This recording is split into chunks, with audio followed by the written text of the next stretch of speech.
محمد صلى الله عليه وسلم وإلى أرواح أهل بيته وأصحابه وأزواجه وإلى أرواح أئمة الإسلام والمسلمين وإلى أرواح ذرية رسول الله صلى الله عليه وسلم أجمعين، خصوصا إلى أرواح سيدنا المهاجر إلى الله أحمد بن عيسى وسيدنا الأستاذ الأعظم الفقيه المقدم محمد بن علي بعلوي، ثم إلى أرواح المقدم الثاني الحبيب عبد الرحمن محمد السقاف، ثم إلى الشيخ بكر بن سالم وأخيه عقيل، ثم إلى روح الحبيب عمر بن عبد الرحمن العطاش والشيخ علي بن عبد الله باراس، ثم إلى روح الحبيب عبد الله بن علوي بن محمد الحداد صاحب النصائح الدينية والوصايا الإيمانية، ثم إلى روح الحبيب علي بن محمد الحبشي وإلى أرواح أولاده، خصوصا إلى روح الحبيب أنيس بن علي الحبشي وإلى روح الحبيب أحمد بن علي الحبشي، ثم إلى روح الحبيب القطب أبو بكر بن محمد السقاف، ثم إلى روح الحبيب القطب عبد القادر بن أحمد السقاف، ثم إلى روح الحبيب عبد الله بن محمد بن علي شهاب الدين، ثم إلى روح الحبيب حسن والحبيب سالم أبناء الحبيب عبد الله بن عمر الشاتري، ثم إلى روح الحبيب محمد بن علي المالكي، ثم إلى روح الحبيب محمد بن سالم بن حفيد، وإلى الحبيب علي مشهور بن محمد بن سالم بن حفيد، ثم إلى روح الحبيب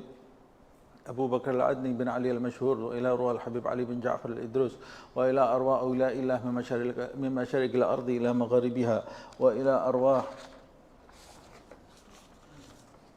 إلى روح كي هجي أحمد بن قرو علي، ثم إلى روح هجة حنيفة بنت هجي زين الدين، ثم إلى روح كي هجي عبد الرحمن بن كي هجي أحمد، ثم إلى روح هجي عبد الوهاب بن كي هجي أحمد، ثم إلى روح هجة سيتي وردة بنت كي هجي أحمد، ثم إلى روح فاطمة بنت كي هجي أحمد، ثم إلى روح هجي أحمد دحلان بن كي هجي أحمد، ثم إلى روح مأمون بن كي هجي أحمد، ثم إلى روح كي هجي مصطفى بن هجي عبد الهادي، ثم إلى روح أخينا عثمان بن هجي عبد الحامد، ثم أن الله يتغشاهم بالرحمة والمغفرة، وأن الله يعلي درجاتهم الجنة من كثر مثوباتهم ضعف حسناتهم، ويحفظنا بجاههم وينفعنا بهم، ويدعو علينا من بركاتهم وأسرارهم وأنوارهم وعلومهم ونفحاتهم في الدين والدنيا والآخرة، وإلى أرواح أجدادنا وجداتنا أعمامنا عماتنا أخوالنا خالاتنا، وإلى أرواح والدينا ووالديكم وأمواتنا وأمواتكم أجمعين، ثم إلى روح الأستاذ فردوس يوسف بن محمد يوسف، وإلى روح سوبرني بنتي سنمردي، أن الله يغفر لهم ويرحمهم ويعلي درجاتهم الجنة ما في الفردوس الأعلى مع النبيين والصديقين والشهداء والصالحين بلا حساب ولا عتاب ولا فتنة ولا عذاب، وأن الله يدخل في قبورهم روح وريحان والفسحة والأمان يا حنان يا منان يا من إذا سئل أعطى وإذا استعين أعان، اللهم اجبر انكسارنا وارحم تضرعنا، واجعل آخر كلامنا عند انتهاء أجلنا قول لا إله إلا الله محمد رسول الله صلى الله عليه وسلم، أحينا عليها يا حي وأمتنا يا مميت، وابعثنا عليها يا باعث، يوم لا ينفع مال ولا بنون إلا من أتى الله بقلب سليم، مع أن الله يرزقنا علما نافعا وقلبا خاشعا ورزقا واسعا وعملا متقبلا، وأن الله يحفظنا يحفظ أولادنا يحفظ أصحابنا يحفظ بناتنا يحفظ جميع أمة سيدنا محمد صلى الله عليه وسلم من جميع البلاء والوباء والمصيبة والحروب والذنوب والمعصية والهموم والغم ظاهرها وباطنها كبيرها وصغيرها، وأن الله يشفي مرضانا ويعافي مبتلانا. Dan juga siapa yang sakit di antara kita, keluarga kita, sahabat-sahabat kita, semoga segera disembuhkan oleh Allah Subhanahu wa taala, khususnya akhina Indra Prasetyo bin Sumadiono Pranoto dan akhina Hasan. Ya Syafi ya Syafi ya Syafi la shifa ila shifa'u shifa'an la yughadiru sagaman wala alama, ya Kafi ya Wafi irfa' anhum كل تعب شديد واكفهم من الحد والحديد والمرض الشديد والجيش العديد، واجعلهم نورا من نورك وعزا من عزك ونصرا من نصرك بهاء من بهائك عطاء من عطائك حراسة من حراستك تأييدا من تأييدك يا ذا الجلال والإكرام والمواهب العظام، أسألك أن تكفيهم من شر كل ذي شر إنك أنت الله خالق الأكبر، وأن الله يبارك لنا في رجب وشعبان يبلغنا رمضان مع اللطف والعافية بلا بلاء ولا بلوى، وأن الله يفتح علينا فتوح العارفين فتوح المطلق فتوح المبين، ويطول أعمارنا في صحة وعافية، ويختم لنا بالحسنى وهو راض عنا في خير ولطف وعافية، وإلى حضرة النبي محمد صلى الله عليه وسلم. الفاتحة.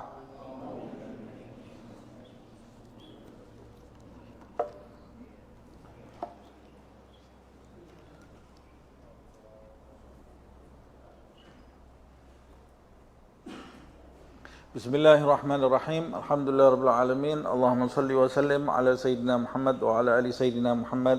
Nawayna ta'allum wa ta'alim wa tadhakkur wa tadhkir wa naf'a wal intifa' wal ifadah wal istifadah wal hath ala tamassuk bi kitabillah wa sunnati rasulih wa du'a ila al-huda wa dalala 'alal khair ibtigha'a wajhillah wa mardatih wa qurbih wa thawabih subhanahu wa ta'ala.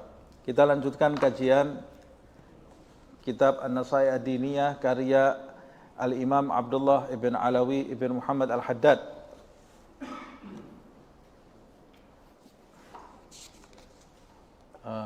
Kita sampai di halaman 346 ya.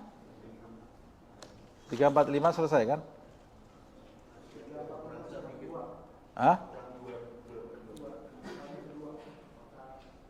Sampai di mana? Wa amman nadharu wa kadzalika. Bismillahirrahmanirrahim. Di pertemuan yang lalu kita sama-sama membahas bagaimana pentingnya menjaga anggota badan kita minal muharramat, dari hal-hal yang diharamkan oleh Allah Subhanahu wa taala. Dan di pertemuan yang lalu kita membahas apa alasan Allah Subhanahu wa taala, apa hikmahnya Allah Subhanahu wa taala memberikan kita dua mata.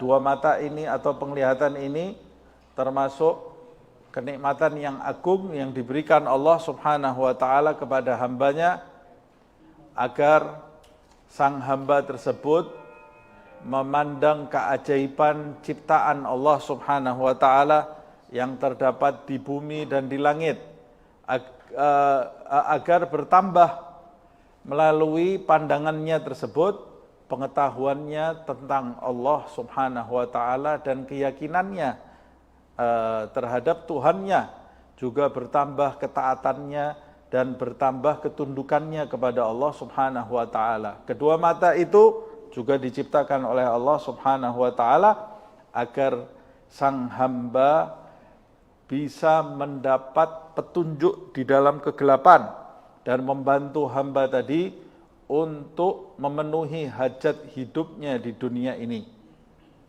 Siapa yang menggunakan matanya untuk hal-hal tersebut yang bisa mendatangkan ridha Allah Subhanahu wa taala, maka dia tergolong hamba-hamba yang taat dan bersyukur atas kenikmatan mata yang diberikan oleh Allah kepada dirinya.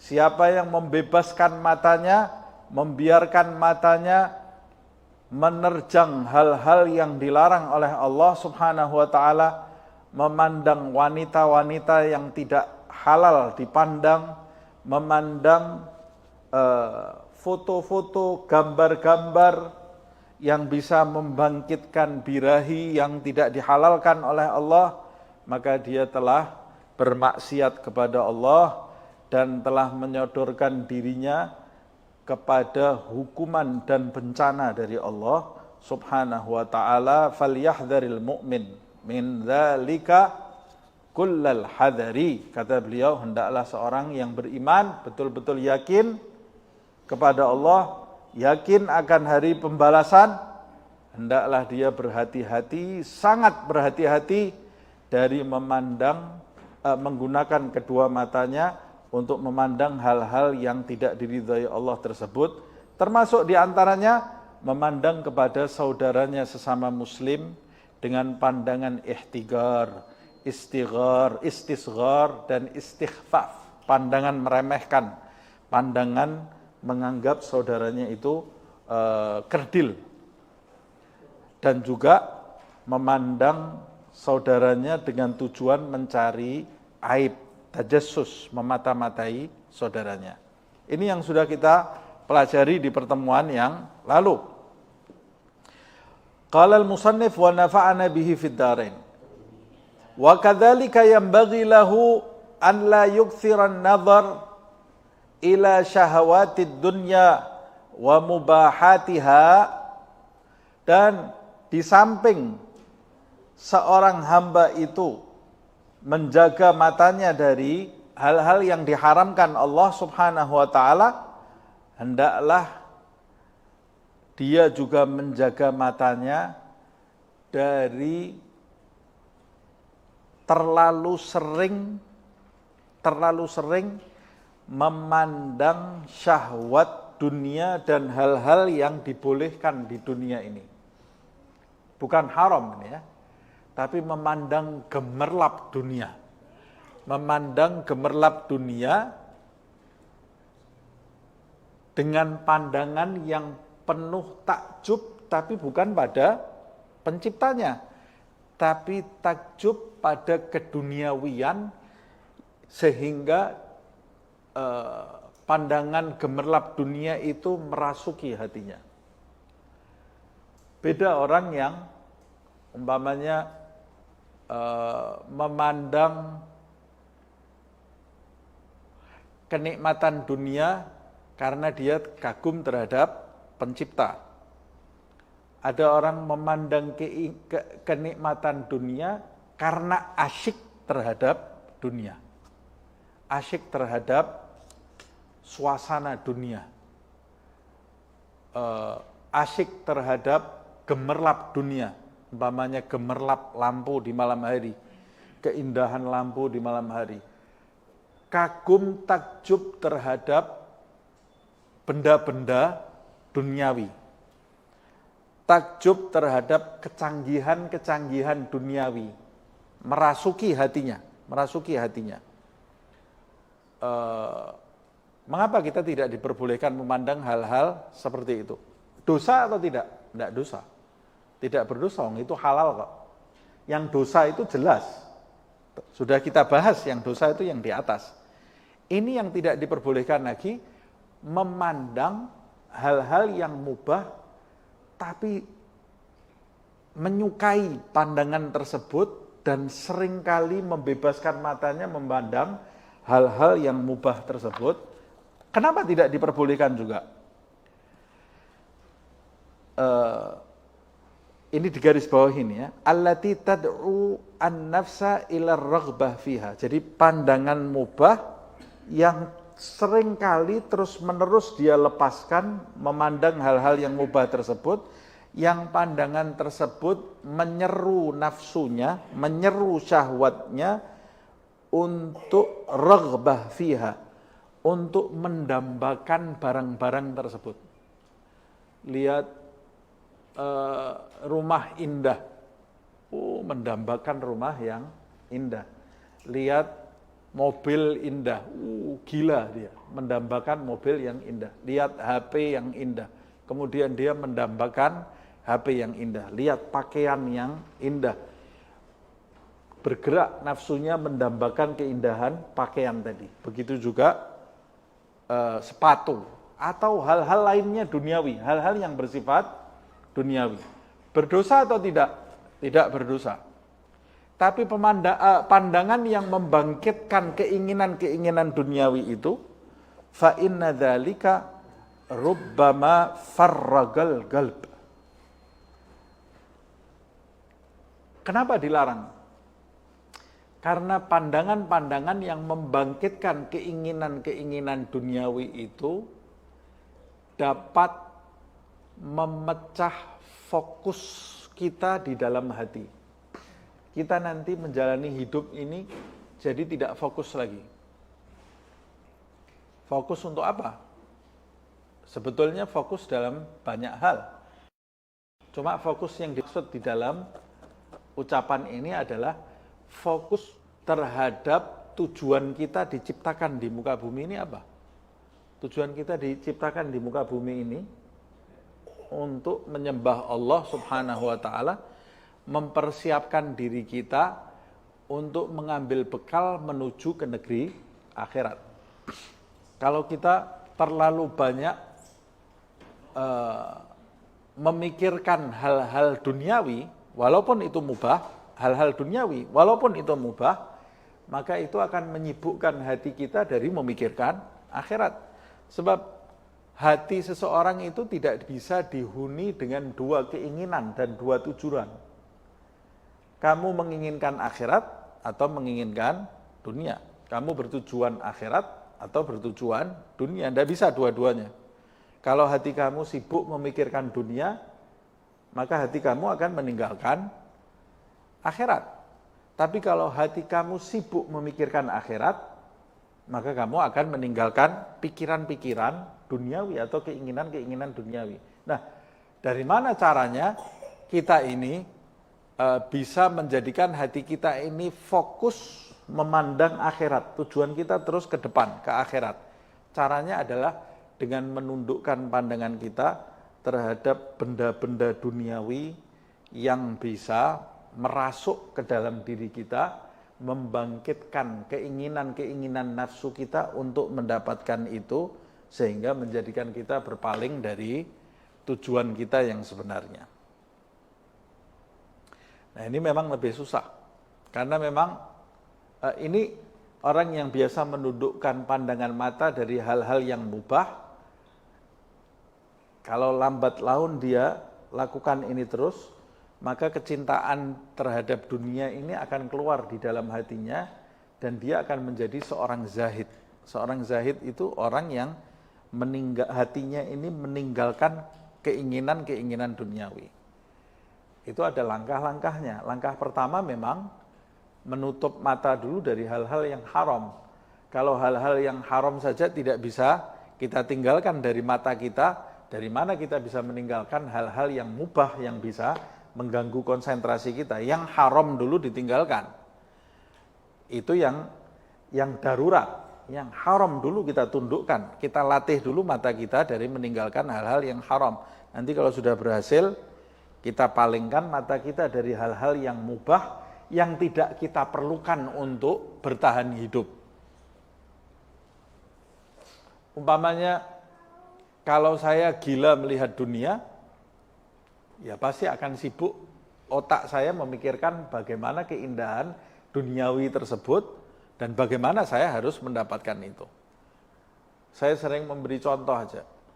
Orang yang sedang tenang di rumahnya, tidak ada pikiran, enak ngobrol sama keluarganya, tiba-tiba ada iklan di TV umpamanya, iklan HP yang menjadikan dia, umpama iklan HP ini ya, menjadikan dia tertarik menginginkan HP tadi. Ketenangan tadi akan buyar. Kalau dia sudah hatinya menginginkan sesuatu, ketenangan yang tadinya dia hadapi, yang ada di dalam dirinya, itu akan lenyap, karena keinginan itu akan menjadikan dia terus sibuk memikirkan HP yang dia inginkan tadi, dan itu tidak akan hilang sampai keinginan itu hilang atau HP itu didapat. Dan itu, dunia itu memang seperti itu, mengganggu konsentrasi kita, menjadikan kita ini sumpek nanti. Keinginan duniawi itu menjadikan kita ini gundah sebelum kita mendapatkannya. Kalau kita sudah mendapatkannya, yang tadinya kita menggebu-gebu ingin mendapatkan itu, ketika sudah ada di dalam genggaman kita, maksimal 3 hari kemudian kita bosan. Nanti akan ada lagi keinginan dunia yang timbul. Makanya merek HP itu tidak akan berhenti, merek mobil tidak akan berhenti, rumah, bentuk model rumah juga tidak akan berhenti, bentuk model baju juga tidak akan berhenti. Yang diserang adalah keinginan-keinginan duniawi ini. Padahal kan pada hakikatnya rumah itu ya sudah untuk berteduh. Selesai, kamu punya tempat untuk berteduh, selesai. Baju itu untuk menutupi aurat, selesai. Makan itu, pada intinya tujuan makan itu apa? Tujuan makan itu sebetulnya menyambung hidup, selesai. Menghilangkan rasa lapar. Tapi karena kita ini dikuasai oleh hawa nafsu, pembahasan makan itu bisa jadi trending topik. Ya. Pembahasan makanan itu bisa jadi trending topik di dalam obrolan kita, di dalam hidup kita, ya karena kita ini memang masih dikuasai oleh hawa nafsu. Bagaimana caranya menundukkan hawa nafsu ini? Nomor 1, menundukkan pandangan. Nomor 1 itu. Sebab apa yang masuk ke dalam hati kita melalui pandangan. Andai kata kita tidak melihat mobilnya tetangga kita baru, kita tidak sumpek. Tapi karena kita baru naik sepeda, duduk, lihat tetangga kita keluar dari mobil baru, mobilnya bagus, jadi sumpek kita, jadi pikiran, wah saya mau kayak gitu ya. Mau, bagaimana caranya? uangnya tidak cukup. Uangnya tidak cukup. Jadi pikiran, yang tadinya hidupnya tenang dengan uang yang pas, karena dia menginginkan sesuatu yang lebih, akhirnya ngutang dia. Akhirnya hidupnya jadi susah, dan semua itu bisa memecah konsentrasi tujuan dia menuju kepada Allah Subhanahu wa Ta'ala. Sebetulnya kalau manusia ini hidupnya ringkas, hidupnya ringkes gitu ya, tidak banyak permintaan, tidak banyak keinginan, sebetulnya tidak perlu apa-apa kita ini hidup di dunia ini. Perlu apa sih kita hidup di dunia ini? Yang kita perlukan di dunia ini apa? Makan itu sedikit sudah bisa mengganjal rasa lapar kita. Tapi karena kita punya keinginan makan yang lain, ya makan yang sedikit itu jadi tidak cukup. Pakaian ini 2-3 sudah cukup pakaian itu. Rumah tidak perlu besar-besar. Harusnya dunia ini simple. Tapi yang menjadikan dunia ini menjadi beban adalah manusia itu sendiri. Adalah keinginan manusia itu sendiri. Yang menjadikan dia tidak bersyukur nantinya kepada Allah Subhanahu wa Ta'ala. Nah, kita lanjutkan. Hal negatif kalau kita membiarkan mata kita memandang materi dunia yang kemudian menjadikan bangkitnya keinginan di dalam hati kita untuk mengejar hal-hal yang duniawi. Hal negatif yang pertama, memecah konsentrasi. Tujuan kita beribadah kepada Allah Subhanahu wa Ta'ala. Wa aqbala bihi ala imaratid dunya wa jam'i hutamiha. Kalau engkau sudah pecah konsentrasimu, engkau tidak menuju akhirat lagi, engkau melupakan bahwa suatu saat Israel datang, masuk ke dalam kubur, selesai. Yang kau inginkan itu sudah tidak ada artinya sama sekali. Kemarin kamu ingin merek HP A, merek mobil A, rumah yang bentuknya seperti ini, catnya tidak puas dengan cat ini, diganti cat ini, kursi yang seperti ini tidak puas, TV yang seperti ini tidak puas, baju yang seperti ini tidak puas ini. Kalau sudah Israel datang, sudah tidak mikir, semua itu tidak dipikir. Karena itu semua tidak ada manfaatnya sama sekali untuk kita nanti di akhirat. Tidak ada manfaat sama sekali.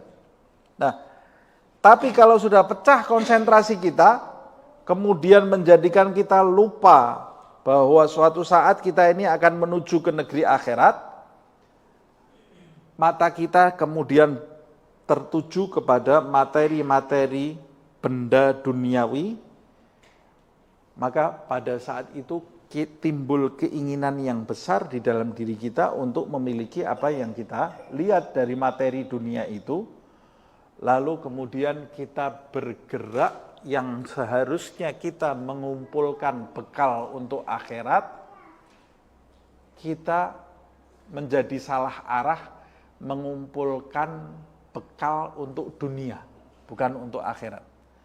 Mengumpulkan materi dunia. Saya punya ini, jam'i hutamiha. Dan orang kalau sudah mengumpulkan banyak materi dunia, maka dia pasti punya rencana untuk memakmurkan dunia yang dia miliki tadi. Orang itu, ada 2 orang katanya yang tidak pernah puas. Yang pertama orang yang menuntut ilmu, yang kedua adalah orang yang mencari keuntungan dunia. Tidak akan pernah puas. Orang itu dalam mencari keuntungan dunia, tidak akan pernah puas. Makanya harus di stop, harus ditahan.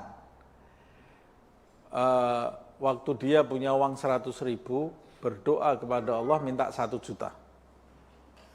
Waktu dia punya uang 1 juta, berdoa kepada Allah minta 10 juta. Waktu dia punya uang 10 juta, tidak berhenti dia. Minta kepada Allah 100 juta. Ya Allah, 100 juta ya Allah. Habis 100 juta ini, saya mau sholat, khusyuk, ibadah saya khusyuk. Dikasih 100 juta oleh Allah, minta 1 miliar. nanti kamu diberi 1 miliar, tidak cukup juga. Tidak akan pernah puas kamu dengan dunia ini kalau kamu tidak menyapih keinginanmu dari dunia. Tidak akan pernah puas. Makanya Allah Subhanahu wa taala menyebutkan di dalam ayat yang kita semua hafal, alhaakumut takatsur. Alhaakumut takatsur. At-takatsur itu bermegah-megahan, mengumpulkan dunia demi dunia. Dan bermegah-megahan itu bukan cuma memamerkan, tapi ada rasa kagum terhadap dunia ini. Orang kalau memamerkan itu berarti dia kagum atau tidak? Dia mengagumi itu. Kalau saya suka memamerkan rumah saya kepada orang, berarti saya kagum terhadap rumah itu. Kalau saya suka memamerkan uang baru yang saya miliki kepada orang, ya berarti otomatis saya itu kagum terhadap uang tersebut. Kalau saya suka melihat ada kredit card ATM di dompet saya, wah, asyik ini, bagus ini. Kredit card yang merek A, merek B, ATM-nya ada yang warnanya kuning, ada yang warnanya silver. Wah, saya lihat itu sudah, Masya Allah, kamu sekarang punya ATM. Asyik dengan warnanya ATM, itu pasti kita nanti menunjukkan kepada teman kita. Minimal kita ingin teman kita lihat ini. Minimal itu. Minimal kita ingin pura-pura jatuh. Wah, itu baru ATM-nya ya. Minimal, kalau kelihatan kita senang gitu ya. Kalau kita bangga punya anak banyak, ya kita senang kalau orang tahu anak kita banyak. Dan begitu juga terhadap segala hal di dunia ini. Ada orang yang bermegah-megahan dengan anaknya, banyak-banyak anak. Ada orang bermegah-megahan dengan nasabnya. Dan sebagainya, kata Allah Subhanahu wa taala, alhaakum, lahwun, dari lahwun, telah melalaikan kalian semua. Apa yang melalaikan? At-takatsur, bermegah-megahan terhadap dunia. Kapan saya ini, sampai kapan saya bermegah-megahan terhadap dunia? Kapan berhentinya saya bermegah-megahan terhadap dunia? Kapan berhentinya saya numpuk dunia? Hatta zurtumul maqabir. Mingkem, sudah tidak bisa apa-apa itu ya. Kalau sudah masuk ke dalam kubur, apa itu? Dunianya ini apa? Buat apa? Baru dia berhenti. Jangan sampai kita Israel datang, kita masih sibuk mengkoleksi benda-benda duniawi sampai menjadikan kita tidak punya waktu untuk akhirat. Tidak punya waktu untuk akhirat. Loh, tapi si fulan itu orang soleh tapi dia kerja. Loh, kerja itu tidak berdosa, boleh. Orang yang kerja itu bukan mesti dia itu gila dunia, meraup dunia, enggak. Kalau kamu kerja dengan niat karena ingin mencukupi keluarga, dengan niat sedekah, dengan niat uang yang kau miliki ini untuk perkembangan dakwah Islam, dengan niat uang yang kau miliki itu menjaga engkau dari meminta-minta kepada makhluk, ini bukan orang yang rakus. Orang yang rakus itu orang yang kerja karena gila uang. Gila nominal yang ada di saldo itu, sehingga menjadikan dia kalau nominal saldonya tambah, girangnya luar biasa dia. Girangnya luar biasa. Padahal cuma angka saja yang tambah. Kalau nominalnya hilang, tidak bisa tidur dia. Sumpek artinya. Nah, kalau nominalnya tambah, asyik. Yang bikin dia bahagia kalau bangun pagi ada SMS masuk, transferan masuk. Ketawa terus, satu hari ketawa terus dia. Padahal itu cuma tambah uang aja itu. Tambah nominal aja.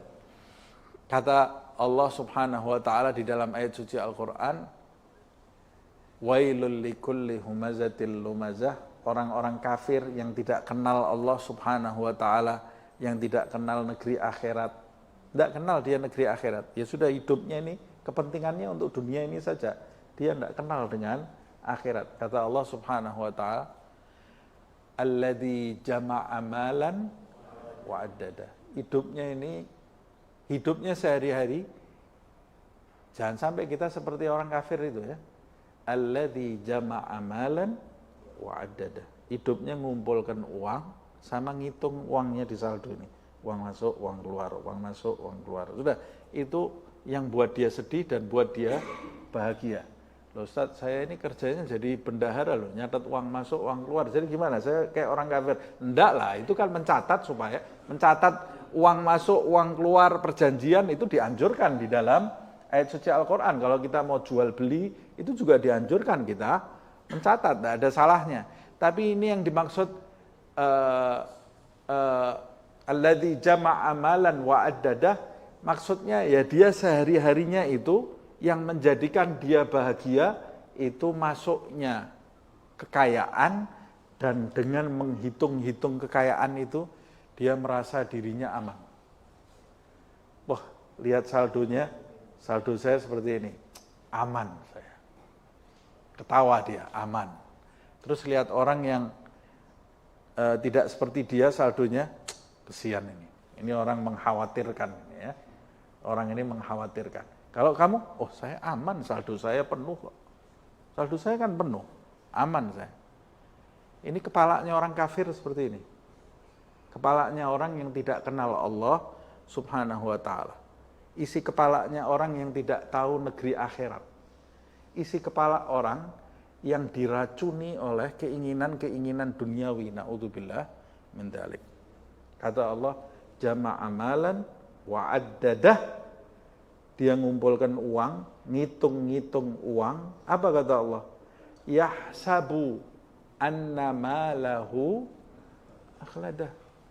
Dia menyangka harta saldo kredit card ATM yang ada di kantong dia itu, yahsabu anna malahu akhladahu.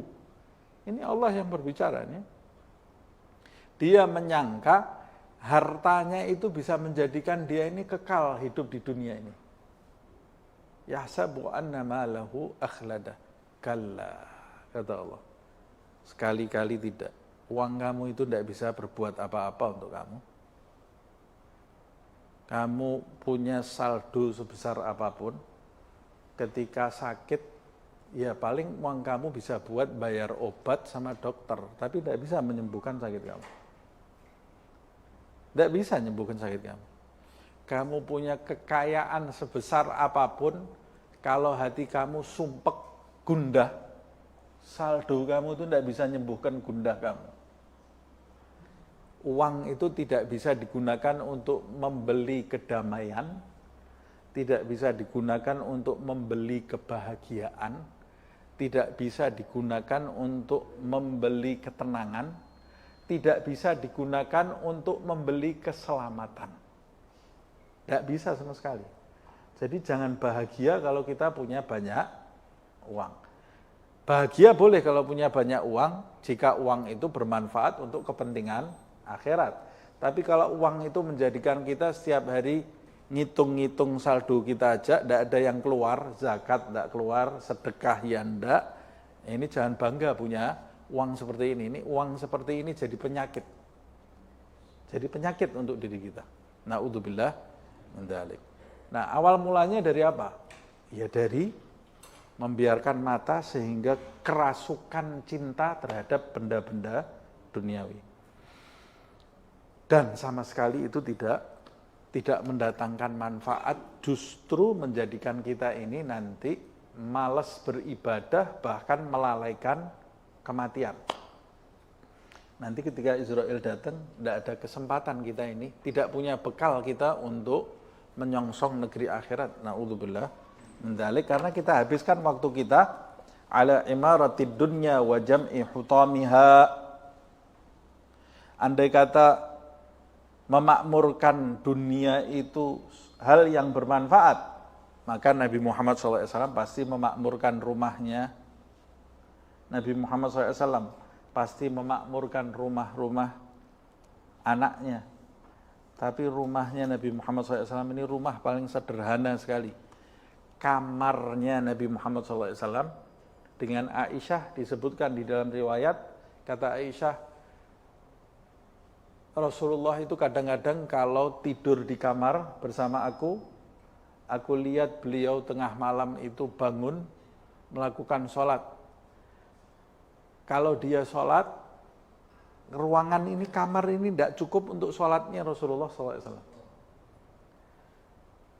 Jadi Rasulullah itu sholat, Sayyidah Aisyah itu tidur di depannya Nabi Muhammad SAW. Jadi sholat Nabi depannya ada Sayyidah Aisyah tidur. Kakinya ini terjulur di depan tempat sujudnya Nabi Muhammad SAW. Kata Sayyidah Aisyah, aku tertidur di depannya Nabi sholat itu.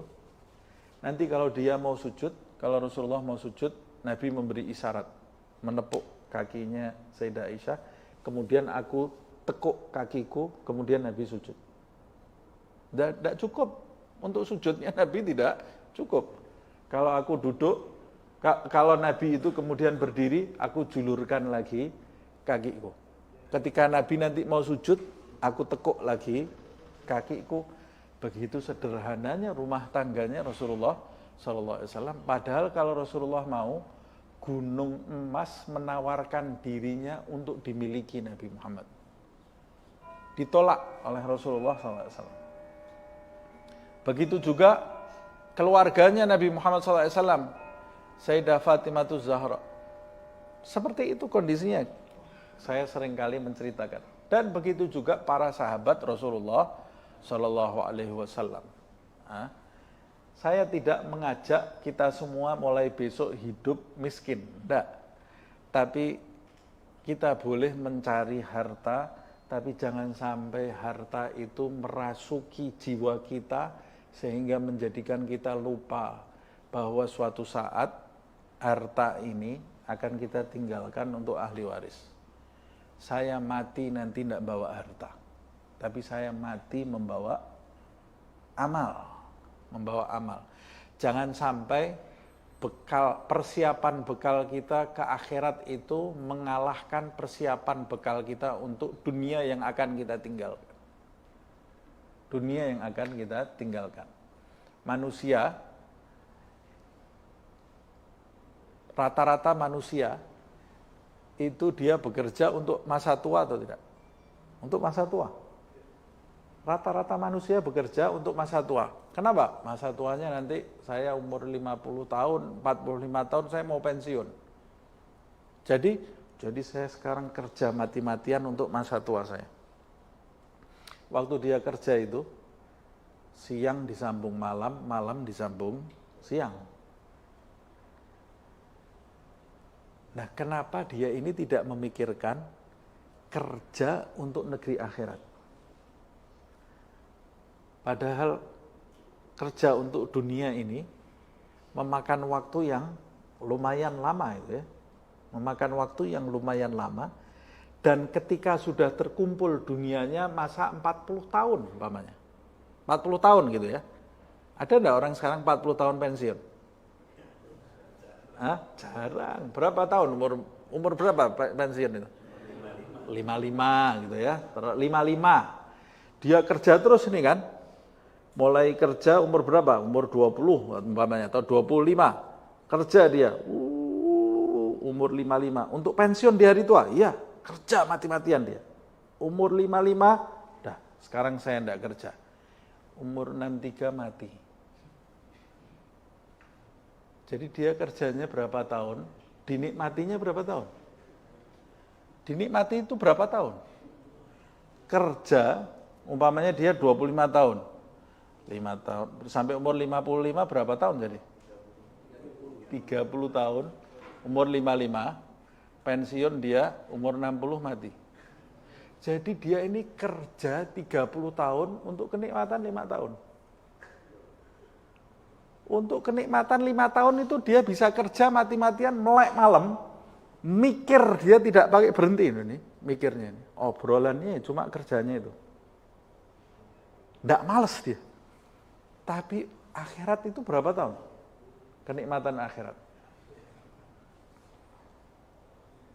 1000 tahun. Lebih dari 1000 tahun. 2000 tahun. Lebih dari 2000 tahun. 3000 tahun.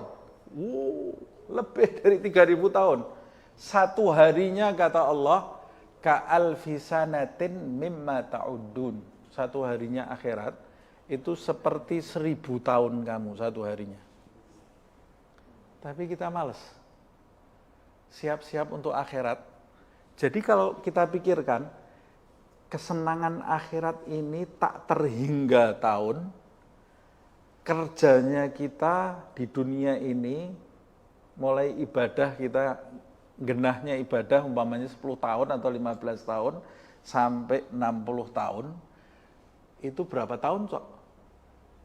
Ya cuma 45 tahun kita ibadah, 45 tahun kita ibadah, untuk kenikmatan abadi 1000 tahun yang tidak ada batasnya, kita malas. 30 tahun kita sibukkan diri kita untuk kenikmatan 5 tahun. Nggak malas kita. Ini orang dungu apa orang pinter, nggak paham ini ya. Harusnya kalau dia mau berpikir jernih, ya yang ribuan tahun ini yang dinomor satukan. Yang cuma 5 tahun ini, sambilan ini. Cuma 5 tahun mau buat apa saya? Ngumpulkan tenaga saya, hidup saya, umur saya curahkan semuanya untuk kenikmatan yang 5 tahun saja. Ya lebih baik saya curahkan untuk kenikmatan yang abadi.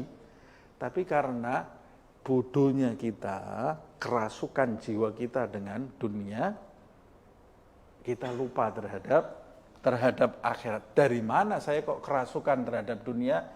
Dari mata. Dari mata ini loh yang kita bebaskan selalu melihat hal-hal yang mubah. Ini bukan, kita sudah tidak bicara hal yang haram ini ya.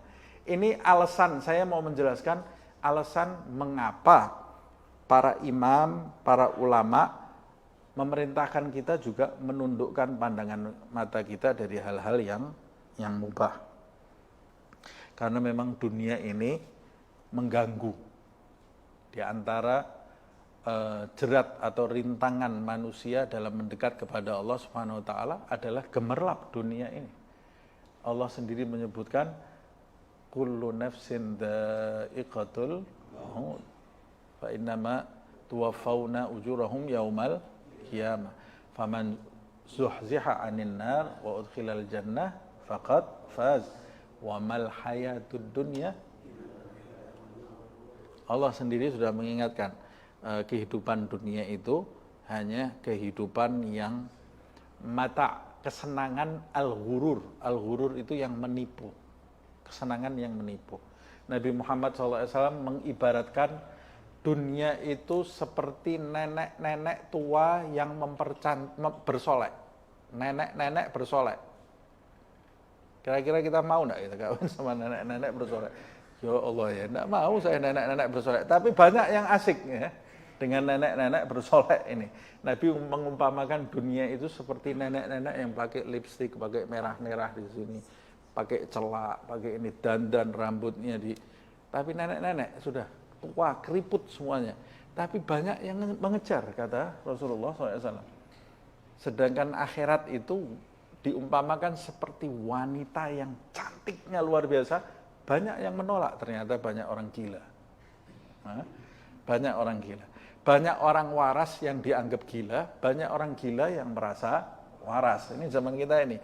Kalau ada orang sholat, memperbanyak akhiratnya, banyak bersedekah, orang yang tertipu dengan dunia, ini orang gharam ini, bahlul. Ini orang mengumpulkan uang capek-capek disedekahkan. Ini orang gila nih. Dia tidak sadar, yang tidak waras itu dia. Ini orang mengejar hakikat, dia mengejar fata morgana. Nah, semuanya bermula dari mata. Kemudian beliau mengatakan wal i'rad 'anil akhirah wa tarkil isti'dad laha. Sudah pasti orang yang kemudian menghadapkan dirinya kepada memakmurkan dunia, mengumpulkan benda-benda dunia, pasti dia pada saat itu juga, di saat itu pula dia berpaling dari akhirat Dan kalau sudah berpaling dari akhirat, tarkil isti'dad laha. Orang kalau sudah berpaling dari akhirat, ciri-cirinya orang berpaling dari akhirat apa?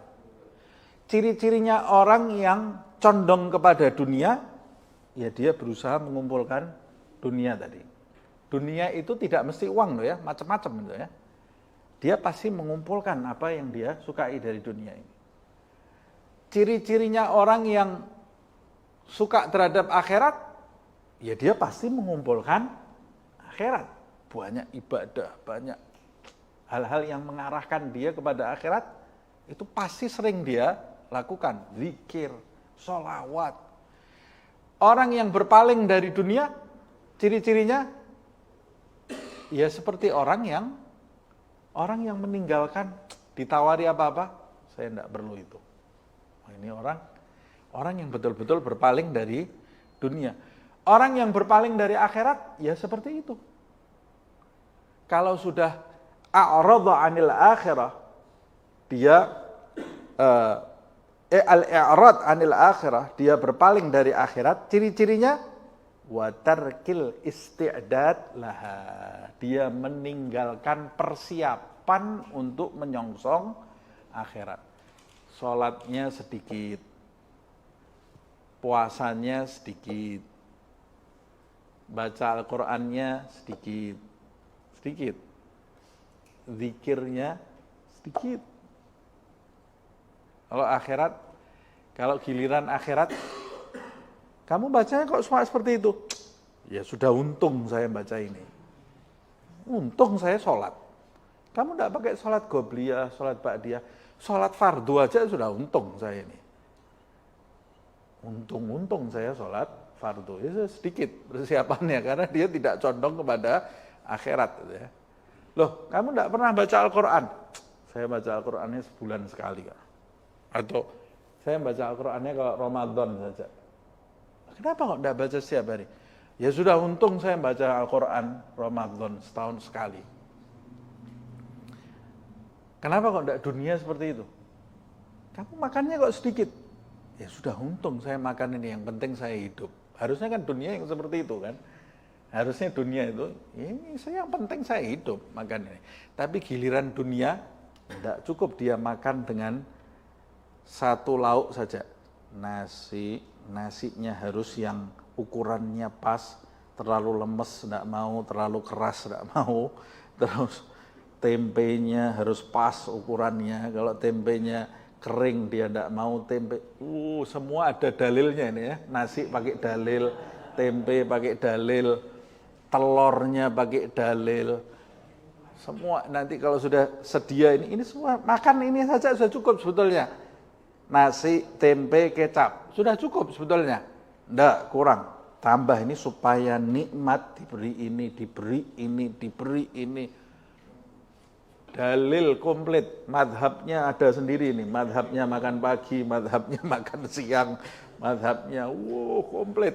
Tapi giliran sholat, ya cukup seperti ini. 40 tahun sholat tidak pernah khusyuk, ya biasa aja dia. Allahu Akbar. Kenapa kamu tidak mau belajar khusyuk?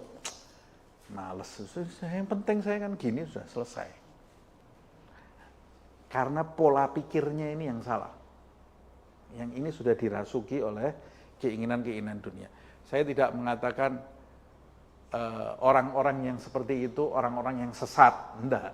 Tapi memang masih gila terhadap dunia. Kita ini tidak akan pernah bisa lurus kalau keinginan-keinginan duniawi ini belum mati di dalam diri kita. Makanya Rasulullah SAW sendiri bersabda, ad-dunya ra'su kulli khati'ah.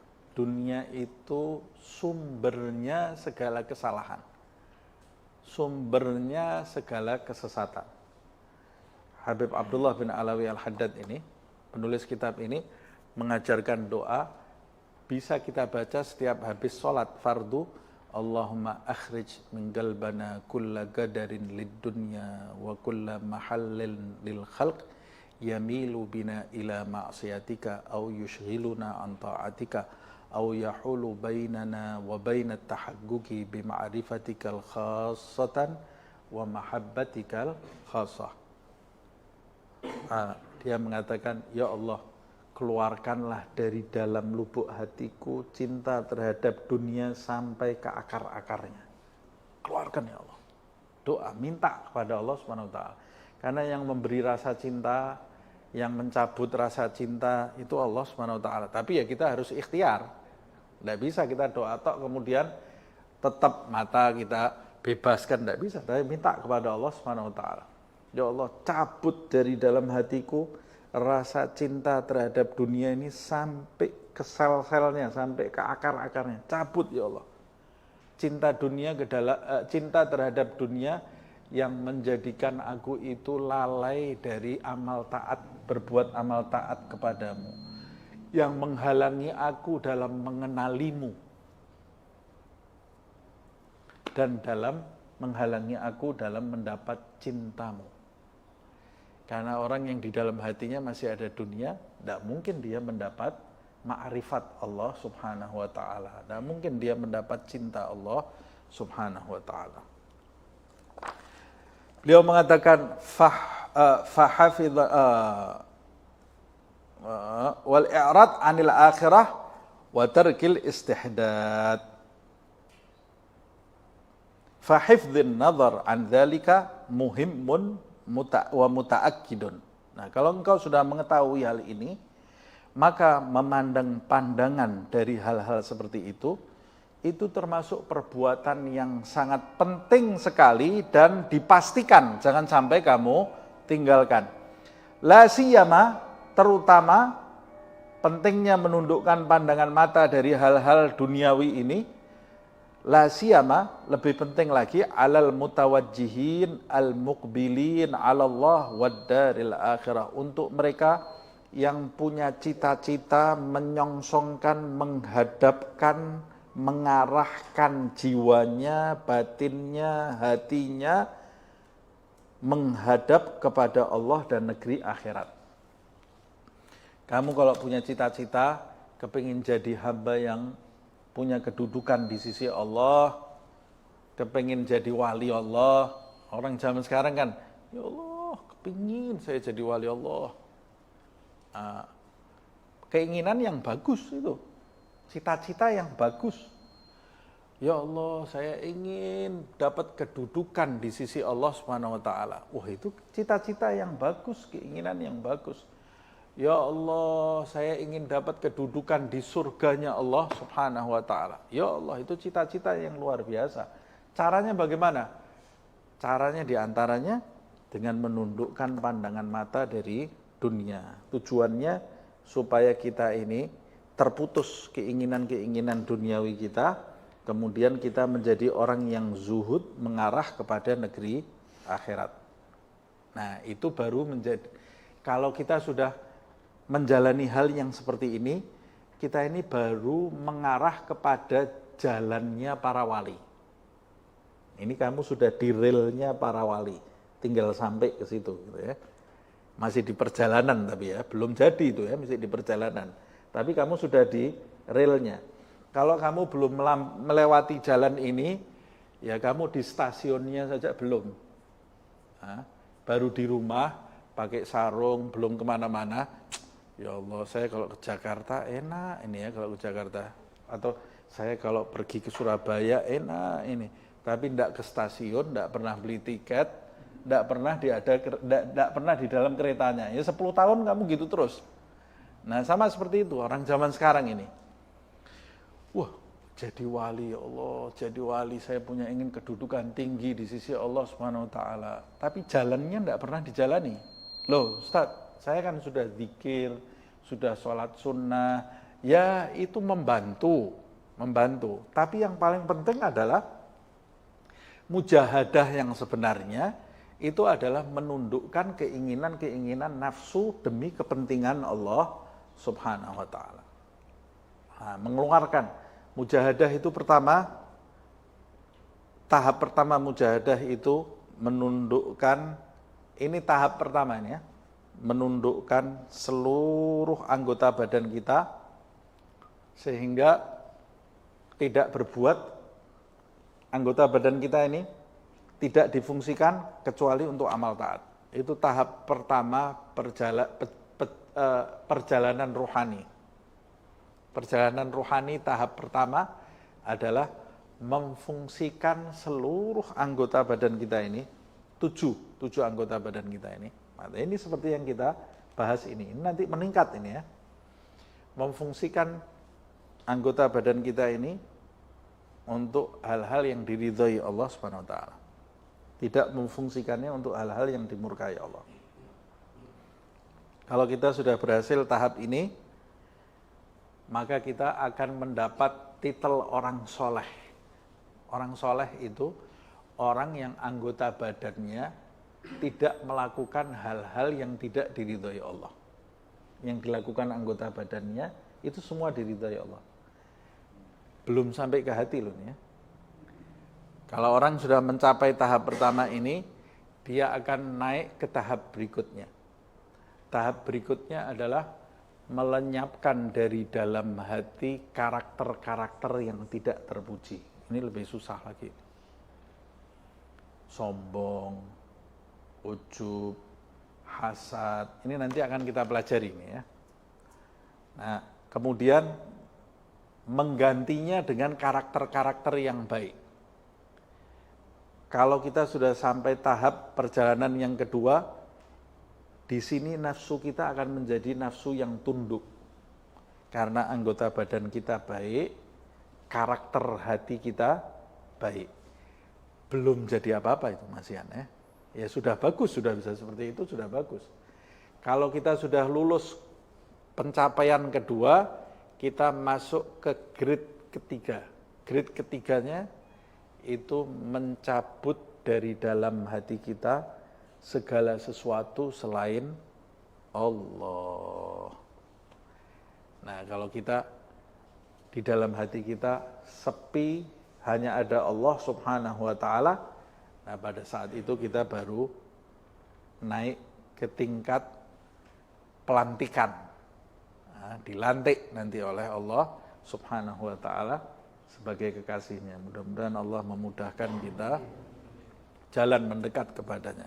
Mudah-mudahan Allah Subhanahu wa taala menjadikan kita termasuk mereka yang mendengarkan nasihat dan mewujudkan di dalam kehidupan sehari-hari. Semoga Allah Subhanahu wa taala menjadikan sisa umur kita, sisa umur yang mengarahkan kita ke jalan para kekasih Allah Subhanahu wa taala dan menutup dari dalam hidup kita jalan setan, jalan hawa nafsu, jalan ego dan jalan dunia, jalan-jalan yang tidak diridhai oleh Allah Subhanahu wa taala dan menjauhkan kita dari Allah Subhanahu wa taala. Kita lanjutkan sedikit ya. Amman nadhar ilal muharramat. Nah, kembali sekarang.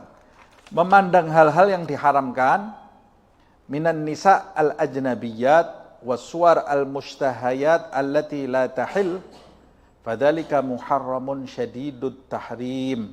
Sedangkan kembali ini untuk mengingatkan bahwa ini sebetulnya mubah tapi bisa mengganggu kalau kamu ini termasuk orang yang menginginkan kedudukan di sisi Allah Subhanahu wa taala. Tapi kalau memandang hal-hal yang haram, bukan yang mubah ini ya, yang haram, seperti memandang perempuan asing. Perempuan asing, saya sudah jelaskan di pertemuan yang lalu ya, yang bukan mahram kita, waswar al-mushtahayat, gambar-gambar, foto-foto atau pandangan-pandangan yang membangkitkan birahi yang tidak dihalalkan oleh Allah Subhanahu wa taala, maka hal yang seperti ini la tahillu, sama sekali tidak dihalalkan. Sama sekali tidak dihalalkan. Fadzalika muharramun. Semua hal yang tersebut adalah hal-hal yang diharamkan. Syadid at-tahrim, bahkan sangat diharamkan oleh Allah Subhanahu wa taala. Qala Allah taala, Allah Subhanahu wa taala berfirman, "Qul lil mu'minina yaghuddu min absarihim wa yahfadhu furujahum." Qul, katakan hai Muhammad sallallahu alaihi wasallam, lil mu'minina, kepada orang-orang yang beriman, sampaikan kepada mereka, yaghuddu min absarihim, agar mereka itu menundukkan pandangan matanya. Allah berbicara kepada Nabi Muhammad. Nabi Muhammad diperintah oleh Allah untuk menyampaikan kepada kita. yaghuddu min absarihim, agar mereka itu menundukkan pandangan matanya. Yaghuddu min absarihim wa yahfadzu furujahum, dan agar mereka menjaga kemaluannya, tidak diletakkan di tempat-tempat yang diharamkan oleh Allah. Allah berbicara mata, kemudian berbicara kemaluan. Kaitannya sangat erat sekali. Orang yang tidak bisa menundukkan matanya, biasanya susah dia menjaga kemaluannya dari hal-hal yang diharamkan oleh Allah Subhanahu wa ta'ala. Waruya anin Nabi SAW, diriwayatkan dari Nabi Muhammad SAW, annahu qal, beliau bersabda, an-nadhrah, pandangan itu, maksudnya pandangan yang tidak dihalalkan, sahmun masmumun min sihami iblis, kata Rasulullah, pandangan yang diharamkan itu umpamanya seperti panah beracun miliknya iblis. Jadi orang kalau melihat hal yang diharamkan Allah, itu oleh iblis dipanah, terkena di dalam hatinya, gitu ya. Itu panah yang beracun di dalam hatinya. Orang begitu melihat sesuatu yang haram, iblis itu memanahkan sesuatu yang beracun di dalam hatinya. Pandangan matanya tadi yang haram yang dia lihat itu masuk ke dalam hatinya. Iblis yang memasukkan, gitu ya. Nah, panah itu kalau sudah menancap di satu, Rasulullah mengumpamakannya seperti panah pertama, yang kedua seperti racun. Racunnya itu, yang dimaksud racun di sini, pandangan yang haram ini nanti menjalar, bisa mengakibatkan orang melakukan perbuatan yang tidak diridhoi Allah yang lainnya, seperti berzina dan lain-lainnya, atau menjadikan dia jadi meninggalkan kebiasaan yang baik. Tadinya dia senang zikir, karena memandang sesuatu yang haram jadi malas zikir. Tadinya qobliyah ba'diyah, lihat sesuatu yang haram jadi malas, ditinggalkan qobliyah ba'diyahnya. Kalau tadinya dia tidak pernah sunnah, sholat fardu, lihat sesuatu yang haram, gara-gara itu tadinya sholat fardunya di awal, jadi di ujung, 2 rakaat di waktunya, 2 rakaat sudah di waktu yang lain, gara-gara pandangan haram ini, karena ada racunnya. Kemudian Nabi mengumpamakan panah. Kenapa diumpamakan panah? Panah itu kalau masuk di kulit, cara nyabutnya gimana? Cara nyabutnya dimasukkan ke dalam, bukan ditarik. Kalau ditarik, sebab panah itu ujungnya runcing, belakangnya ini ada kaitnya 2 ini kan. Kalau kamu tarik, keangkat semua daging yang tertusuk panah tadi. Jadi caranya malah justru dimasukkan ke dalam. Menggunakan 2 cara ini, semuanya meninggalkan bekas. Mau dimasukkan ke dalam, mau ditarik, meninggalkan bekas. Nah, Nabi mengumpamakan pandangan mata yang haram itu seperti panah iblis, karena kalau sudah masuk ke dalam hati, mencabutnya hayalan pandangan tadi menjadi sampah di dalam hati, dan menghilangkannya susah. Menghilangkannya susah. Bekasnya akan terus ada di situ, ya perlu waktu yang lama sekali untuk menghilangkan. Nah, jadi kalau kita setiap hari membebaskan pandangan kita ini, melihat yang haram di sana, yang haram di sini, ya berarti racunnya banyak, kemudian bekas-bekasnya itu banyak di dalam hati kita, sehingga nanti menjadikan kita itu tidak bisa fokus dalam segala hal. Tidak bisa fokus dalam segala hal, terutama dalam menghadap kepada Allah Subhanahu wa ta'ala. Kata Nabi Muhammad, man tarakaha, siapa yang meninggalkan pandangan haram, makhafatan minallah, karena takut kepada Allah Subhanahu wa ta'ala, a'tahullah ibadatan yajidu halawataha fi qalbihi, maka Allah akan memberikan kepada dia semangat untuk melakukan ibadah, dan dia pada saat melakukan ibadah itu akan mendapati manisnya ibadah di dalam hati. Siapa yang menginginkan sholatnya nikmat? Saya ingin sekali menjalankan sholat nikmat. kok enggak bisa ya saya menjalankan sholat nikmat. Saya ingin baca zikir terus merasakan nikmatnya zikir. Saya ingin membaca Al-Quran, merasakan nikmatnya membaca Al-Quran. Gimana caranya? Tinggalkan pandangan yang haram. Kalau kamu tinggalkan pandangan yang haram, kata Rasulullah, Allah akan memberikan kepada dirimu ibadah yang ketika kau lakukan, engkau mendapati manisnya ibadah itu di dalam hatimu. Jadi yang di Indonesia ini beruntung ini, dia bisa mengamalkan ini kalau mau. Keluar dari di jalan ini kan sudah banyak pandangan yang haram. Palingkan pandangan mata kita dari hal-hal yang haram, keuntungannya apa? Mendapatkan manisnya ibadah, mendapatkan manisnya ibadah. Terus, jadi ini bisa meningkatkan kualitas. Kok bisa seperti itu? Ya sebab ketika dia memalingkan pandangan itu, dia pada saat itu menekan hawa nafsunya. Dan kita ketika menekan hawa nafsu itu, kita dapat hadiah dari Allah Subhanahu wa ta'ala. Nah, kalau dibahas di sini gampang. Nanti kalau keluar sudah lain lagi ini ya. Nah, mudah-mudahan Allah menjadikan kita termasuk mereka yang mendengarkan nasihat dan mengamalkannya. Wa qala Isa alaihi salam, begitu pula Nabi Isa alaihi salam, dia berkata, An-nadhratu, pandangan yang haram, tazra' fil qalbi syahwatan. Pandangan mata yang diharamkan oleh Allah itu menanam di dalam hati pemandangnya benih syahwat. Benih syahwat. Kamu lihat pandangan haram 3 kali, ada cikal bakal pohon haram, syahwat haram di dalam hatimu. Kalau kamu banyak lihat, ya ini tambah menguat, mengakar syahwat di dalam hatimu, akhirnya engkau nanti tidak bisa menundukkan syahwat. Wa kafa biha li sahibiha fitnatun. Ini saja sudah cukup siksa bagi pelakunya, bahwa ini sebagai fitnah, godaan, ujian yang terbesar.